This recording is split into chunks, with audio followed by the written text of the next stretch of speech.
Weekend आला आणि आम्ही ठरवलं यावेळी मॉल नाही, सिनेमा नाही, थेट मधुताईच्या फार्मवर जाऊया.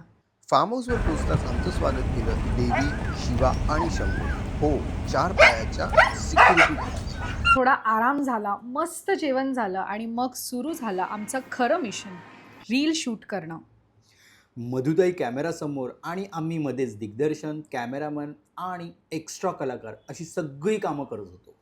आणि ओमकार तर फुल ऑन ॲक्शन मोडमध्ये ताईला मदत करत होता. शूटिंगमध्ये मिळालेला वेळ फक्त मस्ती, गप्पा, चहा आणि भरपूर टाइमपास. खरं सांगायचं तर कॅमेराच्या मागे जे चाललं होतं तेच जास्त एंटरटेनिंग होतं. गाईंसोबत फोटो काढायचा प्लॅन होता, पण आधी तिला पकडणं हाच मोठा टास्क होता. रात्री जेवणानंतर सिद्धिकाच्या अंगातला कलाकार जागा झाला. हातात ब्रश घेतला आणि बोर्ड रंगवायला सुरुवात केला. बोर्ड कसा दिसत होता हे देवराजच्या तोंडाकडे बघून कळतच होतं. दुसऱ्या दिवशी सकाळी गरमागरम इडलीचा नाश्ता झाला. खरं तर इडल्या देवराजने बनवल्या होत्या, पण फोटो आणि क्रेडिट मात्र सिद्धिकाचं.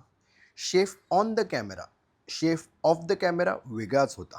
आणि मग भरपूर आठवणी, फोटो घेऊन आम्ही पुन्हा निघालो मुंबईच्या दिशेने. सो हा व्हिडिओ तुम्हाला कसा वाटला हे आम्हाला सांगा आणि अशाच वेगवेगळ्या व्हिडिओसाठी आम्हाला फॉलो करायला विसरू नका.